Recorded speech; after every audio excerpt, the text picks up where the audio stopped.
Почитувани гледачи, добре дојдовте во Урбаните вести.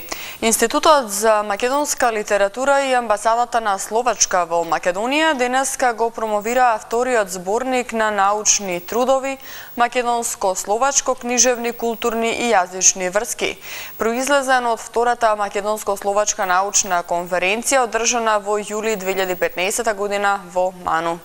Останете со нас, следуваат насловите за денеска.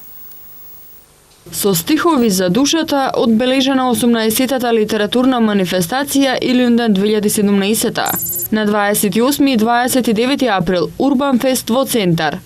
Првата детска амбасада Медјаши одбележува 25 години постоење. Од денеска може да се изнаеми велосипед во спортскиот центар Борис Рајковски. Во среда ќе се одржи детска ликовна колонија во Кучково.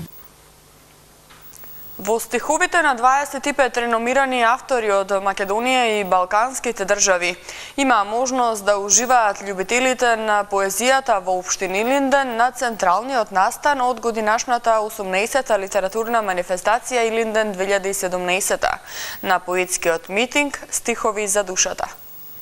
Во Домот на култура Илинден во општина Илинден се одржа централниот настан на годинашната 18-та литературна манифестација Илинден 2017, поетскиот митинг Стихови за душата. Љубителите на поезијата во општина Илинден ја имаа привилегијата да уживаат во стиховите на 25 реномирани автори од Македонија и Балканот. Млади автори, но и автори со богати творечки опуси, чии дела имаат понесено многу бројни награди. Градоначалникот на општина Илинден Жика Стојановски истакна дека литературната манифестација Илинден со својата оригиналност и автентичност зазема значајно место и остава силен белег во културата на Република Македонија и регионот. Тој додаде дека цела недела додека трае литературната манифестација, во општина Илинден се случува вистински празник на книгата, што всушност е и главната цел на оваа манифестација. Започната пред 18 години во чест на починатиот поет од општина Илинден Драгар Крушкаровски, оваа денес препознатлива манифестација уште еднаш ја оствари својата цел интензивирање и промовирање на современите културни вредности. Во изминатите 18 години на сцената на литературната манифестација Илинден се представија стотици писатели, поети, доајени на пишаниот збор, кои што се втемелија во оваа манифестација, оставајќи траен, неизбришлив белег, многумина вложија многу труд за да се постигне нивото кое што денес го имаме. Тоа беше наша обврска да се трудиме оваа манифестација од година в година да биде што подобра, да внесуваме нови содржини во кои што ќе се пронајдат сите генерации. На присутните им се обрати и председателот на Друштвото на писателите на Македонија Велес Милевски, кој изјави дека му представува чест и задоволство што е дел од еден ваков голем поетски настан, што се случува, како што рече, во храмот на културата во општина Илинден. Представува задоволство поетите на Македонската писателска асоциација да ги разгласат своите пораки во овој прекрасен дом на културата, кој последниве години се издигна во символ на продуховеност и творечки устрем во што несебично вложува општината Илинден, пример за културен препород со низа сегменти од најнепосредно врзани за секојдневното живење и потребите на местното население во општината. Ваквите средби за нас, писателите, имаат силно творечко дејство и представуваат поттик за нови поетски проблесоци. На поетскиот митинг присуствуваа доаѓените на пишаниот збор како Иван Чаповски, Паскал Гилевски, Велес Милевски, Раде Силјан, Гордана Михаилова Бошнаковска, Евтим Клетников, гостите од Бугарија, Ирина Александрова и Светислав Славов, Литов Ли од Монголија, Олга Панкина од Русија, Лерка Тотнаумова од Хрватска, Ванчо Накев од Шведска, потоа Братислав Ташковски, Панде Маноилов, Бранко Цветковски, Анита Бошкова, Борче Панов, Кристина Николовска, Игор Крајчев, Филип Клетников, Марина Мисајковска, Елима Казлиева и Линче Милошевска. На сите учесници во манифестацијата градоначалникот Стојановски им додели посебни благодарници за особен придонес во афирмацијата на културниот развој на општина Илинден. Поетскиот митинг "Стихови за душата" беше заокружен со музички колаж на Васил Атанасов и Скопски дувачки квинтет.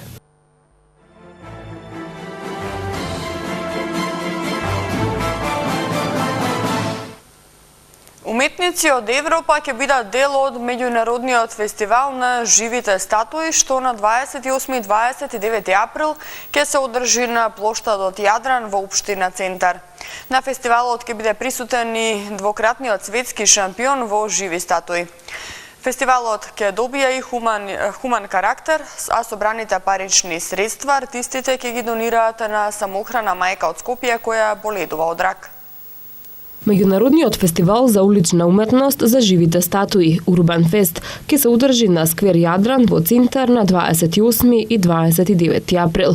Дел од овој настан ќе бидат светски познати артисти од Германија, Бугарија, Холандија, Португалија, Србија, Босна и Херцеговина и Македонија. Војот Цветановски и Нора Шакири, дел од организаторите на Урбан Фест, посочија дека трупата Театроск настапува долги години широм Европа, а токму Урбан Фест ќе биде одлична можност во петок и сабота посетителите да го почувствуваат европскиот дух и култура. Фестивалот ќе трае 2 дена, петок 28 и сабота 29 април ќе дојдат луѓе од Европа, поголеми дел на Европа, значи Германија, Португалија, Холандија, Бугарија, Босна и Херцеговина, Србија. Некои од нив ќе бидат и 3D уметници, дечките од Босна, останатите ќе бидат живи статуи. Тоа е што се однесува делот до статуите како настапи. Ќе имаме 12 актови, во тој дел таму ќе се фати на тие 2 улици, тоест 3 улици на сквер Јадран. Ќе имаме музички дел во самата програма. На овој Урбан Фест сите артисти кои што ќе настапуваат одлучија парите што ќе ги соберат во шапката да помогнат за Наташа, која што моментално хуманитарно да ги донираат средствата, која што боледува од рак на желудник и е потребна помош. Дојдовме на идеја, се разбира да го направиме ова за нашиот град, за општина Центар, да малку луѓето се почувствуваат европски, да малку луѓето се почувствуваат светски. Некако светот и Европа да ги приближиме, се разбира, во Македонија и во Скопје. Ние очекуваме да има многу луѓе кои што се разбира прв пат ќе се сретнат со нешто вакво. Ќе биде изненадување за сите. Градоначалникот на општина Центар Андре Жерновски нагласи дека општина Центар без двумење одлучила да застане за овој проект, затоа што, како што рече, се работи за прекрасен проект, познат и признат во сите светски метрополи. Ова улична уметност ја нема кај нас, но ова треба да биде еден почеток. На крај на криштата, ова е сериозен настан затоа што ќе дојде двократски светски шампион во улична уметност, односно во живи статуи, што значи дека ќе видиме на вистина фактори кои што се познати не само во европско, туку и на светско ниво. Мене кај ми останува да ги поканам сите центарци, сите скопјани, зошто ни пошироко овој викенд да бидат дел од оваа европска и светска сцена и се разбира највеќе да се забавуваме со одличната музика. Фестивалот започнува на 28 април во петок во 20 часот на сквер Јадран, а во сабота фестивалот ќе трае преку целиот ден. Фестивалот ќе го заокружат диџеите Маци и Оги. Во сабота за време на концертот на Летечки и Пекинезери ќе настапат и артистите од Европски статуа проект. Граѓаните ќе ги забавува и познатата музичка група Фолтин.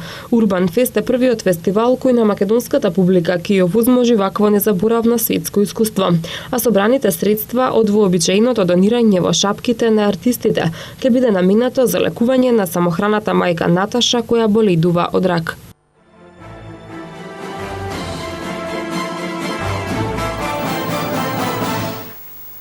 Спортскиот центар Борис Трајковски од денеска ја отвора сезоната за изнајмување велосипеди. Цената е 50 денари за секој започнат час, започнувајќи од моментот на изнајмувањето на велосипедот. Од денеска до 15 октомври годинава, граѓаните во Скопје ќе можат да изнаемат велосипед од спортскиот центар Борис Трајковски VIP Арена за 50 денари за секој започнат час, започнувајќи од моментот на изнаемувањето на велосипедот. Велосипедите ќе може да се изнаемат веднаш до службениот влез на центарот секој работен ден од понеделник до сабота од 7 до 22 часот и во недела од 17 до 21 часот. Директорот на спортскиот центар Борис Трајковски Златко Перински истакна дека акцијата Изнајми велосипед, ајде да возиме заедно одлично се вклопи во широката лепеза на содржини што ги нуди спортскиот центар Борис Трајковски. Интересот на граѓаните за изнајмување на велосипед е огромен со оглед на местоположбата на која се наоѓа спортскиот центар, односно близината на кејот на реката Вардар, каде што започнува рекреативната патека. Во спортскиот центар на граѓаните ќе им бидат понудени 20 велосипеди од различни видови. Бројни досегашни достигнувања од долгогодишното работење на првата детска амбасада Медјаши, како и идни планови, области на делување и проекти, беа презентирани во рамки на одбележувањето на 25 годишнината од постоењето на Медјаши. Под мотото 25 години по праведен свет за децата, првата детска амбасада во светот Медјаши одбележува 25 години од постоењето и делувањето. Медјаши е најстара граѓанска организација во Република Македонија за заштита на правата на детето, основана на 29 април 1992 година од страна на Гордана Пирковска Змијанац и Драги Змијанац. Медјаши ги застапува и заштитува правата на децата, се залага за одговорно родителство и почит на детската личност и континуирано работи на зајакнување на граѓанското движење за правата на децата и функционалност од страна на институциите во најдобар интерес на детето. Медјаши во овие години со своите активности придонесе во развивањето и јакнењето на граѓанската свест за детските права. Таа го сруши молкот за детските страдања, особено за физичката, сексуалната и економска злоупотреба на децата, откривајќи во јавноста повеќе случаи на злоупотреби и директно ангажирајќи се за воспоставување поефикасни механизми за заштита на децата. Не препознаваат како борци за заштита на децата и нивните права, посебно од злоупотреба и насилство и од сексуална злоупотреба, која за жал се случува понекогаш и од сопствените најблиски родители. Борбата ни е во вклучување на сите деца во задолжителниот образовен процес, основно образование, се залагаме за задолжително предучилишно образование што третата година, за да немаме злоупотреба на децата и нивниот труд, бидејќи тие веќе стануваат жртва и на државата, а и на своите родители кои се исклучени од воспитно-образовниот процес. Не сме секогаш иницијатори. Значи, иницијатори сме на многу конкретни активности со конкретни резултати, но некогаш сакаме да бидеме и поддржувачи. Поддржуваме иницијатива децата да ги остварат целосните права предвидени со сите меѓународни конвенции и закони за здравствена заштита. Во изминатите 25 години амбасадата ја остварува својата дејност делувајќи во психосоцијална, правна и други видови поддршка на децата кои имаат потреба од помош со посебен акцент на маргинализирани групи деца, мониторинг на детските права и промоција на правата на детето во Република Македонија и пошироко, презимање иницијативи за унапредување на законската регулатива за заштита на децата во Република Македонија и нејзина имплементација и активности за градење на мирот и ненасилна разработка на конфликти.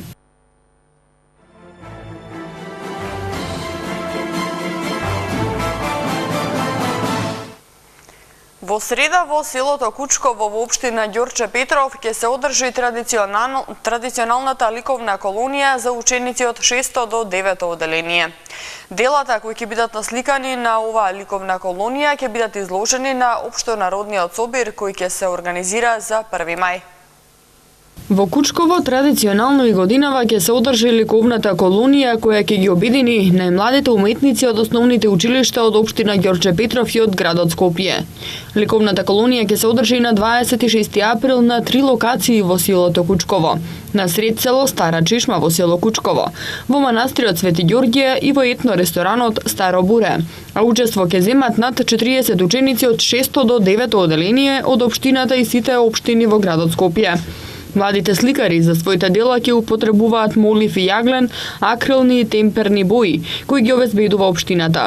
Творбите ќе бидат изложени на општонародниот собир што се организира секоја година на 1 мај на платото пред крстот во село Кучково, а секој дете ќе го презентира своето дело пред присутните посетители. За децата обезбеден е бесплатен автобуски превоз од општина Ѓорче Петров до Кучково.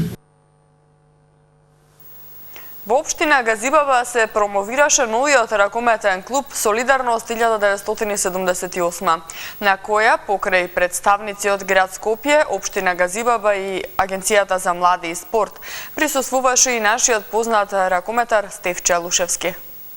Во спортската зала Крсте Мисирков во населбата Ченто во општина Газибаба беше промовиран новиот ракометен клуб Солидарност 1978. На промоцијата на новиот клуб своје обраќање имаше представник од ракометниот клуб кој се заблагодари на град Скопје, општина Газибаба и Агенцијата за млади и спорт за несебичната помош и поддршка за возобновување на овој клуб. Градоначалникот на општина Газибаба Тони Трајковски изјави дека општината секогаш дава поддршка на спортот и спортските активности и го честиташе почетокот на новиот спортски клуб и посака многу успеси. Свечената промоција на новиот ракометен клуб беше збогатана со присуството на нашиот познат ракометар Стефче Лушевски. Националната универзитетска библиотека Свети Климент Охридски денеска го одбележува Светскиот ден на книгата и авторското право, каде освен пораки се читаше поезија од Блажа Конески и се одржува изложба на преведени книги од македонската книжевност на странски јазици во издание на странски издавачи. Националната универзитетска библиотека Свети Климент Охридски Скопје денеска го одбележува Светскиот ден на книгата и авторското право, каде беа прочитани пораките од генералниот директор на УНЕСКО Ирина Бокова и од професорот Иван Джепаровски. Бокова во својата порака се осврнува на проблемите со хендикепираните лица и нивната инклузија. Нагласува дека книгите имаат моќ да пренесуваат нашата визија за општеството заснувано на инклузивно знаење, плуралистичко, праведно и отворено за учество на сите граѓани. Таа во пораката забележува дека Конвенцијата на Обединетите нации за правата на хендикепираните лица и целите за одржлив развој бележат промени на парадигмата во признавањето на правото на хендикепираните лица за достап до книгите, до знаењето и до културниот живот, со ист третман како што го имаат и другите луѓе. Во македонската порака Джепаровски, овогодинешното одбележување на денот на книгата го посветува на познатиот италијански, како што вели теоретичар на културата и култниот автор на постмодернистичкиот книжевен бестселер Името на розата, славниот Умберто Еко. Според него, Еко во своето предавање најмногу внимание му посветува на третиот вид на меморија, оној врзан за растителното памтење и заснован на записите врз папирусите, а потоа и врз книгите направени од хартија, испишани рачно или отпечатани од Гутенберговата преса. Во универзитетската библиотека покрај пораките се читаше поезија од Блажа Конески, преведена на шпански јазик. Се одржува изложба на преведени книги од македонската книжевност на странски јазици во издание на странски издавачи. До четврток ќе преовладува стабилно и значително потопло време со умерен јужен ветер, а од петок се очекуваат повремени врнежи од дожд и опаѓање на дневните температури. Матама метео е следно.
Фолклорната секција при Детскиот културен центар Карпош на 26 април од 19 часот ќе одржи завршен концерт на кој членовите од фолклорната секција при центарот ќе се представат со програмата која работеле во текот на годината. Концертот ќе се одржи во домот на Арама. Со оваа информација ги завршуваме денешните урбани вести. Вие не заборавајте да ја посетите нашата веб страна mtm.mk. Имајте пријатна вечер, спортските вести ги гледате во продолжение.